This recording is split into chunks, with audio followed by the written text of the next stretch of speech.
మాట్లాడుకుంటున్నాను. ఈరోజు దేవుని వాగ్దానంతో నేను మీ ముందుకు వచ్చాను. ఈరోజు దేవుని వాగ్దానము మలాకి గ్రంథము 3వ అధ్యాయము 7వ వచనం.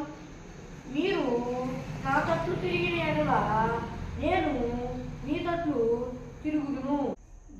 ఫ్రెండ్స్, ఇక్కడ దేవుడు ఏం చెబుతున్నాడంటే, మీరు నా తట్లు తిరిగిన ఎడల నేను మీ తట్లు తిరుగుతున్నాను చెబుతున్నాడు. మన జీవితాల్లో కొన్ని కష్టాలు, కొన్ని బాధలు వస్తూ ఉంటాయి. అవి కొన్నిసార్లు పరీక్ష కాలంలో వస్తాయి, కొన్నిసార్లు మనం ఆయన తట్లు తిరగకపోతే వస్తాయి అన్నమాట.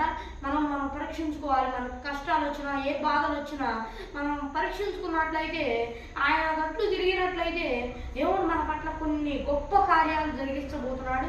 అయితే కొన్ని సమయాల్లో పరీక్ష కాలం ఉంటుంది. ఆ కాలంలో దేవుడిని అడిగినా కూడా దేవుడు కొంత కాలం తర్వాత ఇస్తా అని చెబుతాడు. మనం ఏది ఏమైనా ఏ తప్పు చేయకుండా ఆయన తట్టు తిరిగి ఆయన ఆజ్ఞలను పాటించినట్టయితే దేవుడు మన పట్ల గొప్ప కార్యాన్ని జరిగిస్తాడు. మరి దేవుడు ఇక్కడ చెప్పినట్లుగా మనము పాటిస్తూ దేవుడిలో ఉన్నట్లయితే దేవుడు గొప్ప కార్యాలు జరిగిస్తాడు. మన కష్టాల్ని, మన బాధల్ని ఆయన తీరుస్తాడు. అయితే కొన్నిసార్లు పరీక్ష కాలం ఉంటుంది. ఆ సమయాన దేవుడు మాట్లాడు. కొంతకాలం తర్వాత మీకు దానికంటే ఎక్కువైన ఆశీర్వాదాన్ని ఇవ్వాలి అని దేవుడు అనుకుంటాడు. కాబట్టి ఆ సమయాన దేవుడు మౌనంగా ఉంటాడు. అది కూడా గుర్తుంచుకోండి.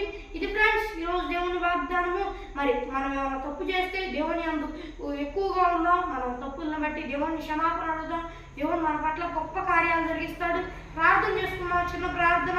యేసయ్యా పరలోకపు దేవా, నాయనా నీ కృప చూపించు దేవా. నాయనా ఈరోజు నువ్వు మాకు ఈ వాగ్దానాన్ని ఇచ్చావు. మాలో ఎవరినైనా దేవా నాయనా యేసయ్యా మేము తప్పు చేస్తూ నీ తట్టు తిరగకపోతే మేము నీ తట్టు తిరిగినట్లు నీ కృప చూపించి నీ కార్యాలు జరిగించమని యేసయ్యా దేవా నాయనా ఈ వాగ్దానం వినేవారిలో ఎవరినైనా రక్షణలోకి రాకపోతే రక్షణలోకి రప్పించమని నీ కృప చూపించమని యేసుక్రీస్తు నామములో అడిగి వేడుకుంటున్నాం మా ప్రియ పరలోకపు మా పరమ తండ్రి, ఆమేన్.